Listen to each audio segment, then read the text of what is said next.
1 Samuel capítulo 26. Alguns moradores de Zif foram a Gibeá e contaram a Saul que Davi estava escondido no monte Aquila, em frente a Jesimon.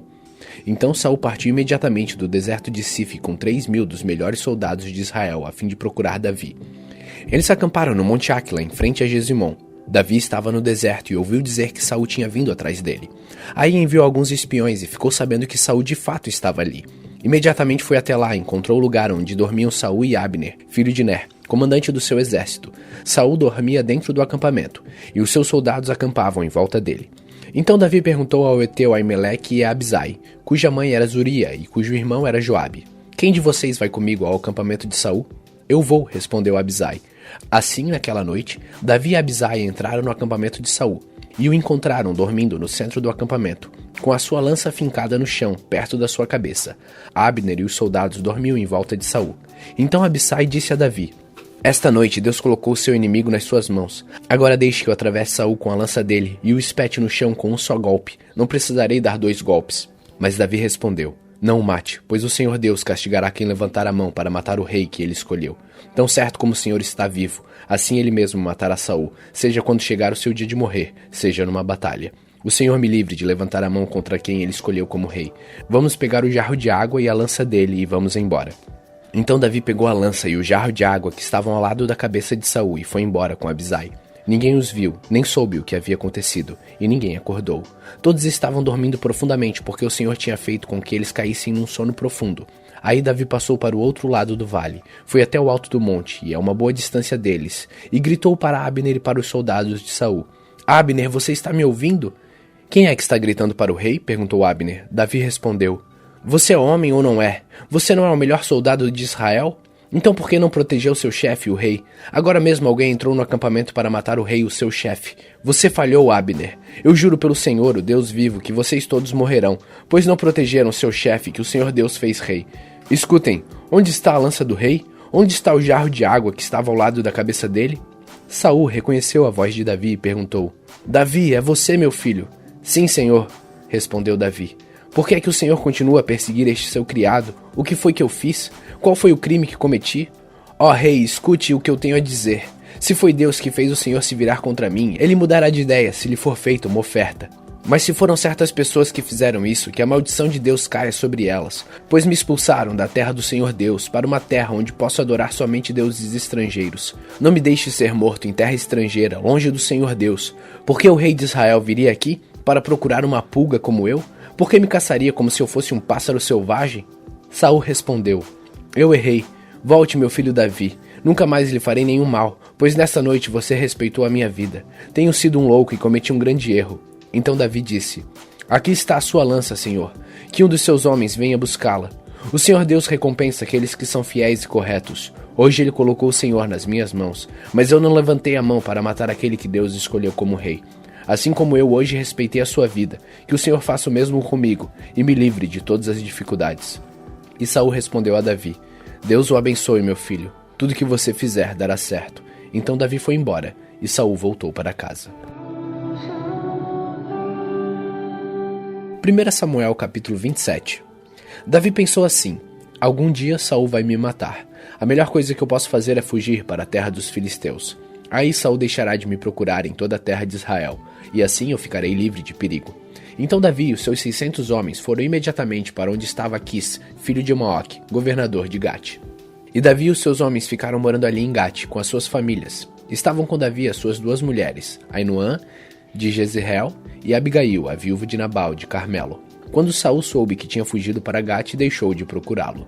Davi disse a Aquis: "Se você é meu amigo, me dê uma cidade pequena para eu morar nela. Não é preciso que eu fique morando com você na capital."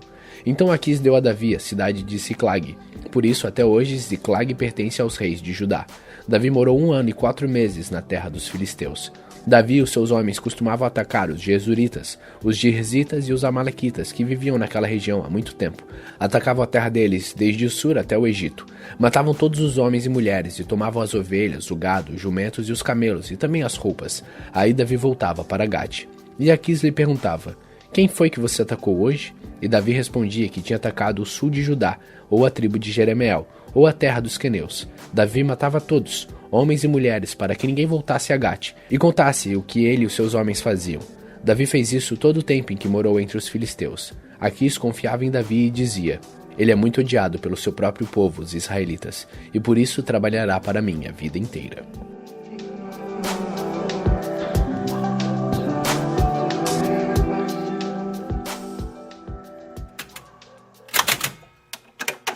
Salmos capítulo 133. Como é bom e agradável que o povo de Deus viva unido, como se todos fossem irmãos. É como azeite perfumado sobre a cabeça de Arão, que desce pelas suas barbas e pela gola do seu manto sacerdotal. É como orvalho do Monte Hermon, que cai sobre os montes de Sião, pois é em Sião que o Senhor Deus dá a sua bênção e a vida para sempre.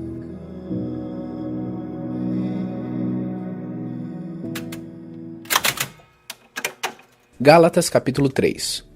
Ó Gálatas sem juízo, quem foi que o enfeitiçou vocês? Na minha pregação a vocês eu fiz uma descrição perfeita da morte de Jesus Cristo. Por assim dizer, vocês viram Jesus na cruz. Respondam somente isto. Vocês receberam o Espírito de Deus por terem feito o que a lei manda ou por terem ouvido a mensagem do Evangelho e terem crido nela?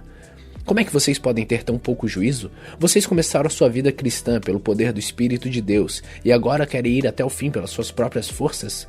Será que as coisas pelas quais vocês passaram não serviram para nada? Não é possível. Será que quando Deus dá o seu Espírito e faz milagres entre vocês, é porque vocês fazem o que a lei manda? Não será que é porque vocês ouvem a mensagem e creem nela? Lembrem do que as Escrituras Sagradas dizem a respeito de Abraão. Ele creu em Deus e por isso Deus o aceitou. Portanto, vocês devem saber que os verdadeiros descendentes de Abraão são os que têm fé. Antes que isso acontecesse, as Escrituras viram que Deus ia aceitar os não-judeus por meio da fé. Por isso, antes de chegar o tempo, elas anunciaram a boa notícia a Abraão, dizendo: por meio de você, Deus abençoará todos os povos. Abraão creu e foi abençoado. Portanto, todos os que creem são abençoados como ele foi. Os que confiam na sua obediência à lei estão debaixo da maldição de Deus, pois as Escrituras Sagradas dizem: quem não obedece sempre a tudo que está escrito no livro da lei está debaixo da maldição de Deus. É claro que ninguém é aceito por Deus por meio da lei, pois as Escrituras dizem: viverá aquele que, por meio da fé, é aceito por Deus. Mas a lei não tem nada a ver com a fé. Pelo contrário, como dizem as Escrituras, viverá aquele que fizer o que a lei manda. Porém Cristo, tornando-se maldição por nós, nos livrou da maldição imposta pela lei. Como diz as Escrituras: maldito todo aquele que for pendurado numa cruz.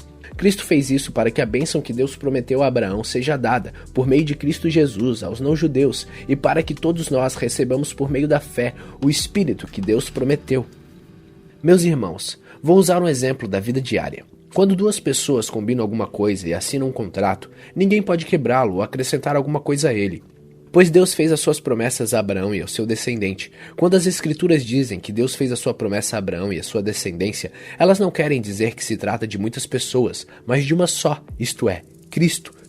O que eu quero dizer é o seguinte: Deus fez uma aliança com Abraão e prometeu cumpri-la. A lei que foi dada 430 anos depois não pode quebrar aquela aliança nem anular a promessa de Deus.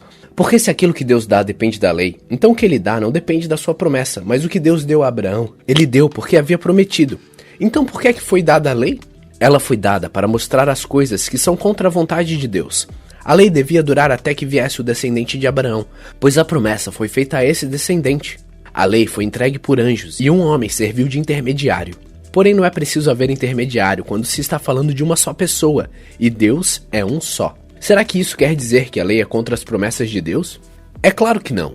Porque se tivesse sido dada uma lei que pudesse dar vida às pessoas, então elas seriam aceitas por Deus por obedecerem a ela. Porém as Escrituras Sagradas afirmam que o mundo inteiro está dominado pelo pecado. E isso para que as pessoas que creem recebam o que Deus promete aos que têm fé em Jesus Cristo. Mas antes que chegasse o tempo da fé, nós éramos prisioneiros da lei, até que fosse revelada a fé que devia vir. Assim, a lei ficou tomando conta de nós até que Cristo viesse para podermos ser aceitos por Deus por meio da fé. Agora que chegou o tempo da fé, não precisamos mais da lei para tomar conta de nós. Pois, por meio da fé em Cristo Jesus, todos vocês são filhos de Deus, porque vocês foram batizados para ficarem unidos com Cristo, e assim se revestiram contra as qualidades do próprio Cristo. Desse modo, não existe diferença entre judeus e não-judeus, entre escravos e pessoas livres, entre homens e mulheres. Todos vocês são um só por estarem unidos com Cristo Jesus. E já que vocês pertencem a Cristo, então são descendentes de Abraão e receberão aquilo que Deus prometeu. Gálatas capítulo 4. Digo mais isto: enquanto é menor de idade, o filho que vai herdar a propriedade do pai é tratado como escravo, mesmo sendo de fato dono de tudo. Enquanto é menor, há pessoas que tomam conta dele e cuidam dos seus negócios, até o tempo marcado pelo pai. Assim também nós, antes de ficarmos adultos espiritualmente, fomos escravos dos poderes espirituais que dominam o mundo.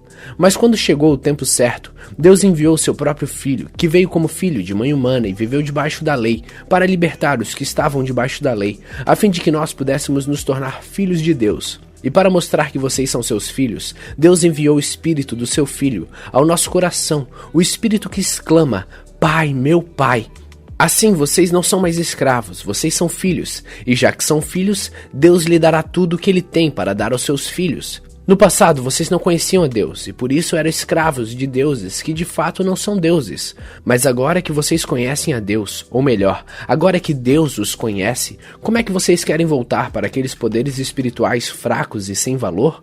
Por que querem se tornar escravos deles outra vez? Por que dão tanta importância a certos dias, meses, estações e anos? Estou muito preocupado com vocês. Será que todo o trabalho que tive com vocês não valeu nada? Meus irmãos, peço que sejam como eu. Afinal, eu sou como vocês, e vocês não me ofendem em nada. Lembram por que foi que eu lhes anunciei pela primeira vez o Evangelho?